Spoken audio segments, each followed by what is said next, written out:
Good evening dear student. आज की class में हम लोग स्टार्ट करेंगे चैप्टर नंबर 22 सरल रेखा को।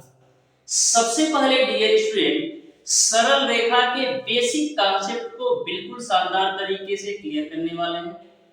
उसके बाद से डियर स्टूडेंट सरल रेखा पर जितने भी क्वेश्चन आपके पॉलिटेक्निक अथवा आईईआरटी एंट्रेंस एग्जाम में पूछे जा सकते हैं, टोटल क्वेश्चन का सॉल्यूशन हम लोग करने वाले हैं।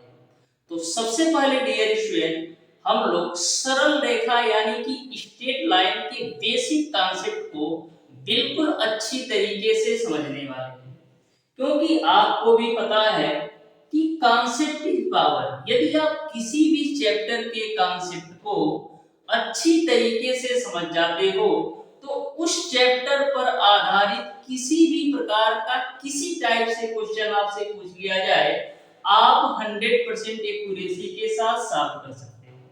तो सबसे पहले डियर स्टूडेंट सरल रेखा के बेसिक कॉन्सेप्ट को बिल्कुल शानदार तरीके से हम लोग समझने वाले हैं। उसके बाद से सरल रेखा के क्वेश्चंस को सॉल्व करेंगे। सरल रेखा में जितने भी बेसिक कॉन्सेप्ट मैं आपको बताने वाला हूँ वही कॉन्सेप्ट मैं आपको डिस्कस करूंगा जो आपके एग्जाम के पॉइंट ऑफ व्यू से महत्वपूर्ण होने वाले हैं। तो सारे कॉन्सेप्ट को आप बिल्कुल अच्छी तरीके से ध्यान से समझते चलिएगा। एक बात और डियर स्टूडेंट, बहुत सारे स्टूडेंट के डाउट वाले क्वेश्चन आए हुए हैं जो कि आज की क्लास में मैं नहीं सॉल्व कराने वाला हूं। हो सकता है कल या परसों की क्लास में जो भी डाउट वाले क्वेश्चन आपके द्वारा भेजे गए हैं उन क्वेश्चन का मैं सॉल्यूशन करवा दूंगा। तो डियर स्टूडेंट हम लोग स्टार्ट करेंगे सरल रेखा को समझना। सरल रेखा के इंपॉर्टेंट पॉइंट के बारे में यहाँ पर हम बात करते हैं डियर स्टूडेंट सरल रेखाओं के समीकरण के विभिन्न रूप क्या क्या होते हैं। सरल रेखाओं के समीकरण के विभिन्न रूप क्या होते हैं इसके बारे में हम बात करते हैं। तो सबसे पहले डियर स्टूडेंट हम बात करते हैं कि प्रवणता रूप क्या होता है। प्रवणता रूप क्या होता है इसके बारे में हम बात करते हैं। तो डियर स्टूडेंट यदि किसी रेखा की प्रवणता यम हो तथा y अक्ष से कटा अंतःखंड की माप आपका c हो तो ऐसे कंडीशन में डियर स्टूडेंट सरल रेखा का जो समीकरण होता है वो आपका होता है y बराबर mx प्लस का c। यदि डियर स्टूडेंट किसी रेखा की प्रवणता यम तथा y अक्ष से कटे अंतःखंड की माप c हो तो ऐसे कंडीशन में सरल रेखा का जो समीकरण होता है y बराबर mx प्लस का c होता है। इस बात को आप अच्छी तरीके से ध्यान में रखिएगा। हम बात करते हैं डियर स्टूडेंट यम क्या है। तो यम आपकी प्रवणता है जिसकी वैल्यू आप निकाल सकते हैं माइनस का x का गुणांक बट्टे का y के गुणांक के माध्यम से। यम जो आपका है डियर स्टूडेंट ये आपका प्रवणता है जिसकी वैल्यू आप निकाल सकते हैं माइनस का x का गुणांक बट्टे का y का गुणांक से। यम को डियर स्टूडेंट हम लोग tan थीटा के रूप में भी रिप्रेजेंट कर सकते हैं, यानी कि चाहे tan थीटा लिख लो या यम लिख लो, दोनों ही प्रवणता के रूप में जानी जाती है जिसका मान माइनस का x का गुणांक बट्टे का y का गुणांक होता है। यहां तक आपको क्लियर है। नेक्स्ट हम बात करते हैं डियर स्टूडेंट बिंदु प्रवणता रूप क्या होता है। बिंदु प्रवणता रूप क्या होता है ध्यान से समझिएगा। यदि मैं किसी भी कोई भी बिंदु ले लेता हूं x1 और y1 और उसकी प्रवणता यम, यदि किसी रेखा की प्रवणता यम हो और एक बिंदु दे रखा हो x1 और y1 तो ऐसे कंडीशन में जो रेखा का समीकरण होता है डियर स्टूडेंट वो आपका होता है y माइनस का y1 बराबर mx माइनस का x1। यानी कि यह फार्मूला तब अप्लाई होगा जब आपको रेखा की प्रवणता की वैल्यू दे रखी हो और कोई आपको एक बिंदु दे रखा हो और आपसे पूछा जाए कि रेखा की प्रवणता क्या होगी। तो ऐसे कंडीशन में यदि आपसे पूछा जाए कि बिंदु प्रवणता रूप क्या होगा तो y माइनस y1 बराबर mx माइनस का x1 होगा। सिंपल सा कॉन्सेप्ट है, ये ध्यान में रखिएगा। यदि आपको प्रवणता दे रखा हो और कोई भी एक बिंदु दे रखा हो और आपसे यदि समीकरण की बात की जाए तो समीकरण निकालने का सिंपल सा कॉन्सेप्ट है y माइनस y1 बराबर m x माइनस का x1 होता है। नेक्स्ट हम बात करते हैं डियर स्टूडेंट, दो बिंदुओं के बीच रेखा की प्रवणता कैसे निकालते हैं। दो बिंदुओं के बीच रेखा की प्रवणता आप कैसे निकालोगे, तो एक बिंदु मैं ले लेता हूं डियर स्टूडेंट x1 y1 और दूसरा बिंदु मैं ले लेता हूं डियर स्टूडेंट x2 y2। तो मैंने दो बिंदु ले रखा है, एक आपका x1 y1 है और दूसरा आपका x2 y2 है। तो दो बिंदुओं के बीच रेखा की प्रवणता क्या होती है, तो दो बिंदुओं के बीच रेखा की प्रवणता m की वैल्यू जो होती है वो आपका y2 माइनस का y1 बट्टे का x2 माइनस का x1 होता है। इसको भी आप नोट कर लेना। डायरेक्ट क्वेश्चन आपसे पूछा जाएगा, आपको दो बिंदु दे रखा होगा, आपसे पूछा जाएगा प्रवणता बताइए। तो सिंपल सा कांसेप्ट है, प्रवणता m बराबर y2 माइनस का y1 बट्टे का x2 माइनस का x1 होता है। ठीक है। अब डियर स्टूडेंट, यदि आपसे पूछा जाए कि दो बिंदुओं से होकर जाने वाली रेखा का समीकरण बता दो, ये तो आपने निकाला है कि दो बिंदुओं के बीच की प्रवणता है। दो बिंदुओं के बीच की प्रवणता m की जो वैल्यू है y2 माइनस का y1 बटे x2 माइनस का x1 है। लेकिन यदि आपसे पूछ लिया जाए कि दो बिंदुओं से होकर जाने वाली रेखा का समीकरण क्या होगा, तो दो बिंदुओं से होकर जाने वाली रेखा का आपका समीकरण हो जाएगा y माइनस का y1 बराबर y2 माइनस का y1 बटे का x2 माइनस का x1 और ब्रैकेट में x माइनस का x1 होता है। इसको भी आप नोट कर लेना। यदि आपसे पूछा जाए दो बिंदुओं से होकर जाने वाली रेखा का समीकरण, तो y माइनस का y1 बराबर y2 माइनस y1 बटे x2 माइनस x1 और एक ब्रैकेट में x माइनस का x1 होता है। अच्छी तरीके से नोट कर लेना। यहां तक आपको सारी बातें क्लियर है। अब डियर स्टूडेंट, हम बात करते हैं अंतःखंड रूप क्या होता है। तो जो आपका अंतःखंड रूप होता है डियर स्टूडेंट, वो आपका होता है x अपान a प्लस का y अपान b बराबर a। यानी कि जो आपका अंतःखंड रूप होता है x upon a plus y upon b बराबर 1 होता है। इस पर भी आपसे डायरेक्ट क्वेश्चन पूछा जाता है, शायद पहला क्वेश्चन बुक का है। आपको अंतःखंड रूप बताना है, एक समीकरण दे रखा है।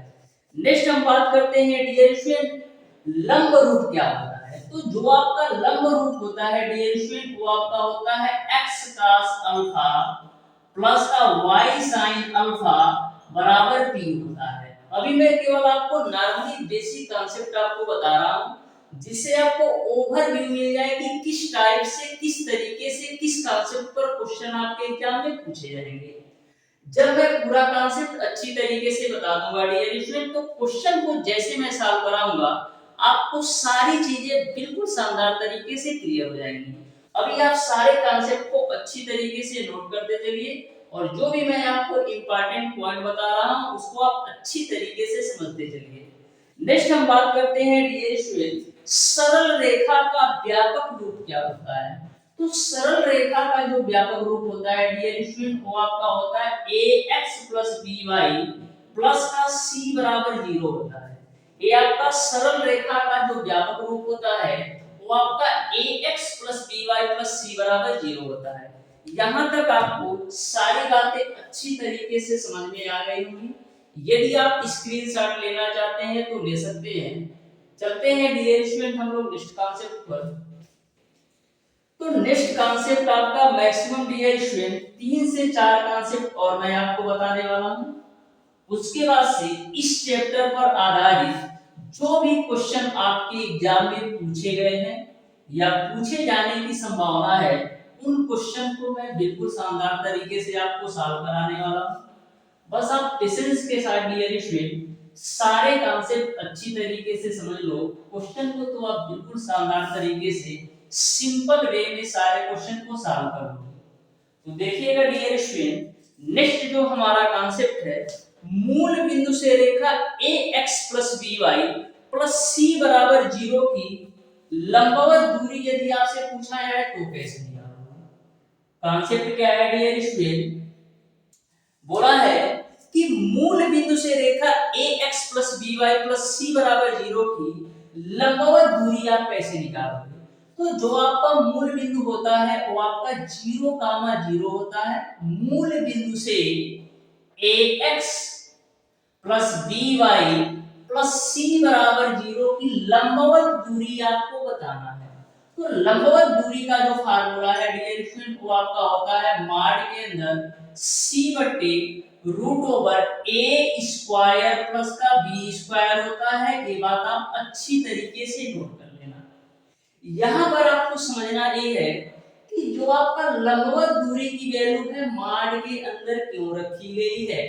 तो डियर स्टूडेंट माड के अंदर इसलिए रखी गई है क्योंकि जो आपका दूरी होती है कभी भी ऋणात्मक नहीं होती है। जो आपका दूरी होती है कभी भी ऋणात्मक नहीं होती है। इन केस यदि आपका लंबवत दूरी ऋणात्मक में आ जाता है तो माड का ऐसा कॉन्सेप्ट है कि यदि माड के अंदर कोई भी वैल्यू आपका ऋणात्मक में होगी तो इसका जो राइट आंसर होगा वो आपका पॉजिटिव में चेंज हो जाता है। इसीलिए माड का प्रयोग किया गया है। यदि आपका इन केस कोई भी वैल्यू कोई भी लंबवत दूरी माइनस में आती है तो माड से जैसे वो बाहर जाएगी वो पॉजिटिव हो जाएगी। ये माड का कॉन्सेप्ट है। यदि माइनस वाली वैल्यू है तो उसका पॉजिटिव हो जाता है और जो पॉजिटिव वाली वैल्यू है वो पॉजिटिव में ही रहता है। यहां तक आपको समझ में आ गया होगा। नेक्स्ट हम बात करते हैं डियर स्टूडेंट बिंदु x1 y1 से रेखा ax plus by plus c बराबर 0 की लंबवत दूरी आप कैसे निकालोगे। एक बिंदु यदि आपका x1 हो और y1 हो और इसका जो है ax plus by plus c बराबर 0 से लंबवत दूरी आपसे पूछा जाए तो कैसे निकालोगे। ये जो लंबवत दूरी आपने निकाला है ये आपका मूल बिंदु से ax plus by plus c बराबर 0 से लंबवत दूरी का फार्मूला आपका a होता है।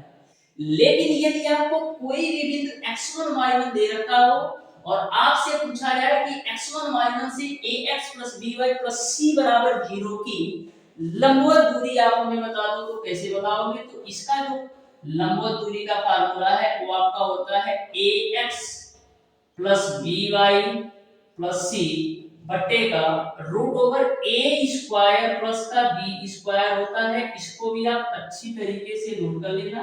ये भी आपका माड के अंदर ही होता है क्योंकि दूरी कभी ऋणात्मक नहीं होती है। नेक्स्ट हम बात करते हैं डियर स्टूडेंट की दो सरल रेखाओं के बीच का कोण आप कैसे निकालोगे। यदि आपको दो सरल रेखाएं दे रखी हो और आपसे पूछा जाए कि इनके बीच का कोण क्या होगा तो कैसे निकालोगे। तो ध्यान से देखना।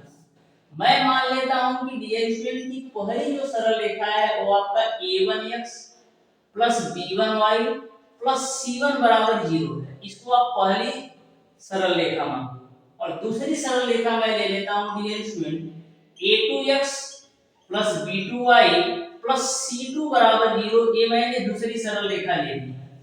अब यदि आपसे पूछा जाए कि इन दोनों सरल रेखाओं के बीच का कोण कैसे आप निकालोगे। इन दोनों सरल रेखाओं के बीच का कोण आप कैसे निकालोगे।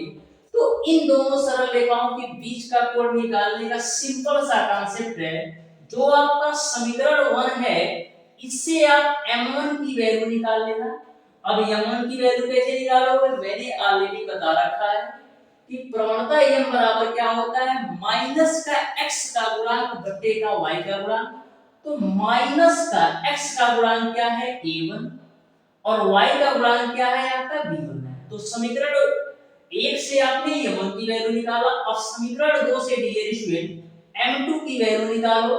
तो माइनस का x का गुणांक बटे का y का गुणांक। तो इस तरीके से m1 और m2 की वैल्यू आपने दोनों समीकरण से निकाल लिया। अब इन दोनों के बीच का कोण कैसे निकालते हैं। तो tan थीटा बराबर आपका होता है डियर स्टूडेंट m1 माइनस का m2 डिवाइडेड बाय 1 प्लस का m1 गुणे का m2 होता है। ये आपका दो सरल रेखाओं के बीच का कोण निकालने का सिंपल सा फार्मूला। तो आपको यह भी कॉन्सेप्ट अच्छी तरीके से समझ में आ गया होगा कि यदि आपको दो सरल रेखाएं दे रखी हो और आपसे पूछा जाए कि इन दोनों सरल रेखाओं के बीच का कोण कैसे निकालोगे, तो यह कॉन्सेप्ट आप बता देना। ठीक है, यहां तक आपको सारी बातें अच्छी तरीके से समझ में आ गई। नेक्स्ट हमारा कॉन्सेप्ट है डियर स्टूडेंट कि दो समांतर रेखाओं के बीच की दूरी आप कैसे निकालोगे। तो दो समांतर रेखाओं के बीच की दूरी कैसे निकालोगे, इसको भी आप समझ लो। तो पहली समांतर रेखा जैसे ax plus by plus c1 बराबर 0 हो, और दूसरी समांतर रेखा आपका a2x, ये आपका सॉरी सेम होता है ax plus by plus c2 बराबर 0। इन दोनों समांतर रेखाओं के बीच की दूरी निकालने का जो कॉन्सेप्ट है वो आपका d बराबर होता है c1 माइनस का c2 divided by root over a square plus का b स्क्वायर होता है। इसको भी आप अच्छी तरीके से नोट कर लेना। इस तरीके से डियर स्टूडेंट सरल रेखाओं से संबंधित जितने भी बेसिक कॉन्सेप्ट से क्वेश्चन पूछे जा सकते हैं, टोटल मैंने कॉन्सेप्ट अच्छी तरीके से क्लियर करा दिए। फिर भी डियर स्टूडेंट यदि आपको कहीं भी किसी भी क्वेश्चन में आपको ऐसा लगेगा, यदि हमको ऐसा लगता है कि यह क्वेश्चन में थोड़े से अलग कॉन्सेप्ट है, तो मैं उस कॉन्सेप्ट को अच्छी तरीके से क्वेश्चन सॉल्यूशन के दौरान ही बताऊंगा। वैसे डियर स्टूडेंट आपको भी पता है कि जैसे जैसे मैं क्वेश्चन सॉल्व कराता हूं, उन क्वेश्चन के कॉन्सेप्ट को भी बताता हूं कि कौन सा क्वेश्चन किस कॉन्सेप्ट पर पूछा गया है और किस तरीके से मिनिमम यानी कि 100% एक्यूरेसी के साथ कम से कम समय में उस क्वेश्चन को आप सॉल्व कर सकते हो। तो डियर स्टूडेंट यहां तक आपको सारे कॉन्सेप्ट अच्छी तरीके से समझ में आ गए होंगे। आपको किसी भी कॉन्सेप्ट में किसी भी प्रकार का डाउट नहीं होगा। तो डियर स्टूडेंट अब हम लोग इस चैप्टर पर आधारित जो भी क्वेश्चन आपके बुक में दिए गए हैं उन क्वेश्चन को बिल्कुल सिंपल वे में हम सॉल्व करने वाले हैं। डियर स्टूडेंट जो भी क्वेश्चन दिया गया है इस बुक में ना, चाहे आप जो भी बुक पढ़ते हो, चाहे आप भारत भारती का ले रखे हो या हरियंत पब्लिकेशन का, सारे बुक के क्वेश्चन सेम है, बस आपको कॉन्सेप्ट अच्छी तरीके से पता होना चाहिए। यदि आप कॉन्सेप्ट अच्छी तरीके से समझ गए तो किसी भी बुक का क्वेश्चन उठा लो, छूटेगा नहीं। इस तरीके से आपको मैं कॉन्सेप्ट बता दिया। तो स्टार्ट करते हैं डियर स्टूडेंट इस चैप्टर के क्वेश्चन को सॉल्व करना।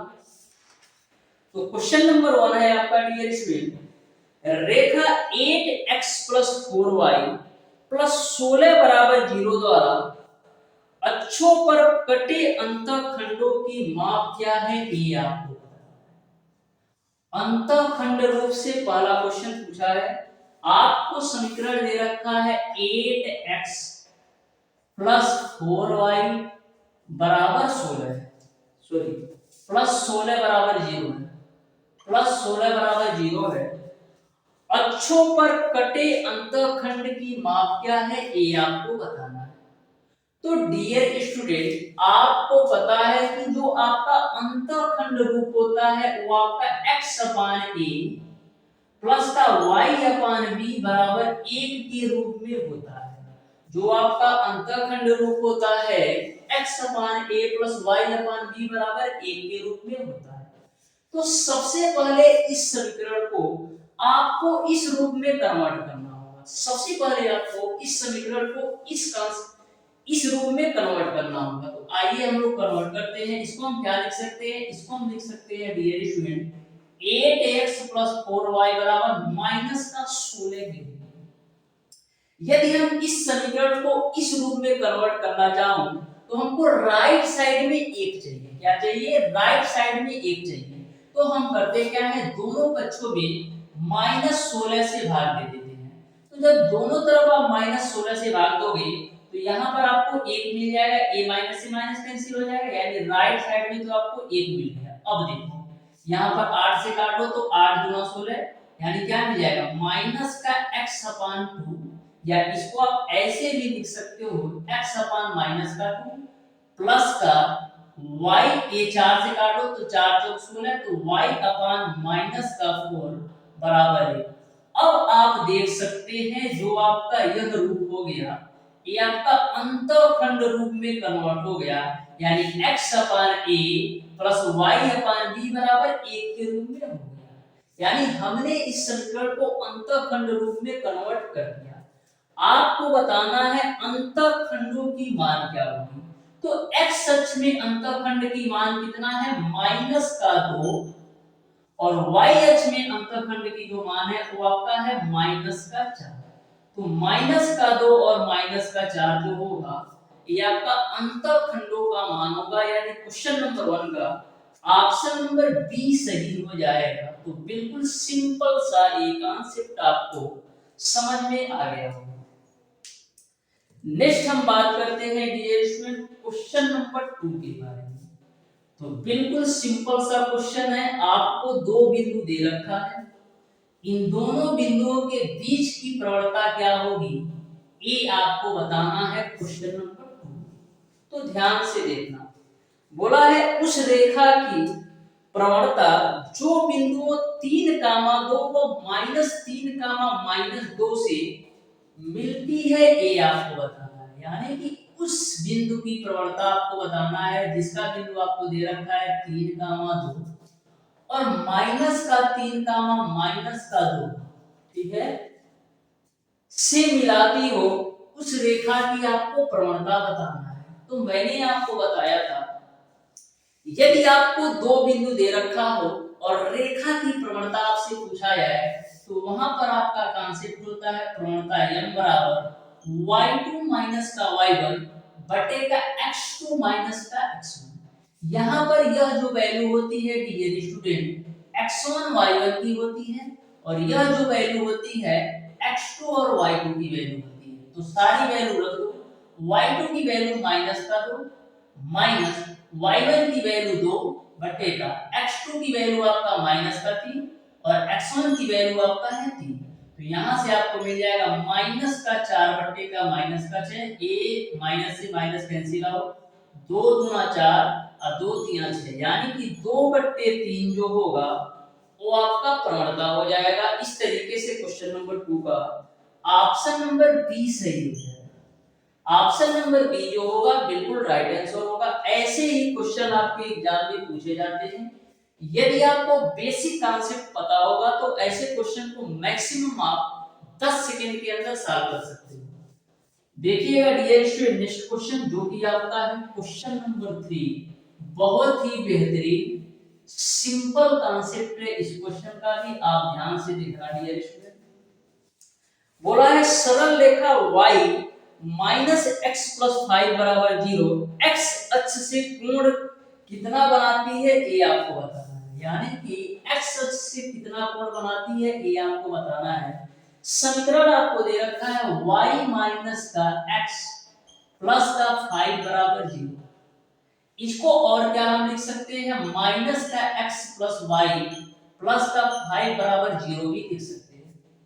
आपको बताना है कोण की वैल्यू क्या होगी, यानी प्रवणता बताना है, क्योंकि आपको पता है कि प्रवणता m की जो वैल्यू होती है वो आपका tan थीटा के ही बराबर होती है।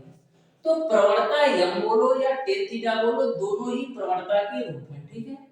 तो m बराबर क्या होता है माइनस का x का गुणांक बटे आपका y का गुणांक। तो माइनस का x का गुणांक कितना है माइनस का 1 बटे y का गुणांक 1। तो फाइनली आपको मिल जाएगा 1, यानी आपने निकाला tan थीटा बराबर। तो tan थीटा बराबर क्या है tan के पदों में कितने डिग्री का मान 1 होता है। तो tan के पदों में tan 45 डिग्री का मान 1 होता है। तो tan से tan कैंसिल आउट होगा तो थीटा की वैल्यू आपको मिल जाएगी 45 डिग्री। यानी कि जो आपका कोण होगा वो आपका 45 डिग्री होगा। इस तरीके से क्वेश्चन नंबर 3 का ऑप्शन नंबर ए सही होगा। यहां तक आपको क्लियर है। नेक्स्ट क्वेश्चन पर चलते हैं डियर स्टूडेंट क्वेश्चन नंबर 4। तो बिल्कुल सिंपल सा ये भी कॉन्सेप्ट है क्वेश्चन नंबर 4 का। आप ध्यान से देखिएगा डियर स्टूडेंट, आपको बिल्कुल सिंपल तरीके से यह क्वेश्चन भी समझ में आने वाला है। क्वेश्चन नंबर 4 आपसे इस तरीके से पूछा गया है कि मूल बिंदु से सरल रेखा x माइनस कड़ी में 3y प्लस 4 बराबर 0 पर खींचे गए लंब द्वारा y अक्ष के साथ धनात्मक दिशा में बनाया हुआ कोण कितना होगा, ये आपको बताना है। एक्स अक्ष वाई अक्ष के साथ धनात्मक दिशा में बनाया हुआ कोण कितना होगा, ये आपको बताना है। तो ऐसा क्वेश्चन कभी भी यदि आपसे पूछा जाता है तो सबसे पहले डियर स्टूडेंट आपको करना क्या है, रूट ओवर ए स्क्वायर प्लस बी स्क्वायर की वैल्यू निकाल लो। अब रूट ओवर ए स्क्वायर प्लस बी स्क्वायर की कैसे वैल्यू निकालना है इसको समझना है। दे रखा है समीकरण x माइनस का कॉर्डी में 3y प्लस का 4 बराबर 0, प्लस का 4 बराबर 0, ठीक है। तो सबसे पहले आप रूट ओवर ए स्क्वायर प्लस बी स्क्वायर की वैल्यू निकाल लो। तो इस समीकरण को यदि आप व्यापक समीकरण यानी सरल रेखा के व्यापक समीकरण ax plus by plus c बराबर 0 से कंपेयर कराओगे तो a की वैल्यू आपको 1 मिलेगी और b की वैल्यू आपका माइनस का कड़ी में 3 मिलेगा। अब माइनस का कड़ी में 3 का स्क्वायर करोगे तो 3 मिलेगा, 3 एक 4 और 4 का वर्गमूल निकालोगे तो मिल जाएगा 2, ठीक है ना। हो तो यहां तक आपको क्लियर है। अब करते क्या है डियर स्टूडेंट्स, इस 2 से इस पूरे समीकरण में आप भाग दो, इस 2 से इस पूरे समीकरण में भाग दो। तो देखो x अपान 2 माइनस का कड़ी में 3y अपान 2 और जब 4 में 2 से भाग दोगे तो मिल जाएगा 2 बराबर 0। इसको आप मान लो डियर स्टूडेंट समीकरण। अब इस समीकरण को डियर स्टूडेंट आपको करना क्या है, क्वेश्चन में आपसे पूछा गया है लंब द्वारा, तो ठीक है। तो लंब द्वारा, तो लंब रूप क्या होता है, x cos alpha plus y sin alpha बराबर p होता है। तो इसी रूप में इसको लिख लो। तो क्या लिख सकते हैं, x अपान 2 माइनस का कड़ी में 3 अपान कड़ी में 3y अपान 2 प्लस 2 बराबर 0। डायरेक्ट भी कर सकते हैं, ठीक है, कोई दिक्कत नहीं।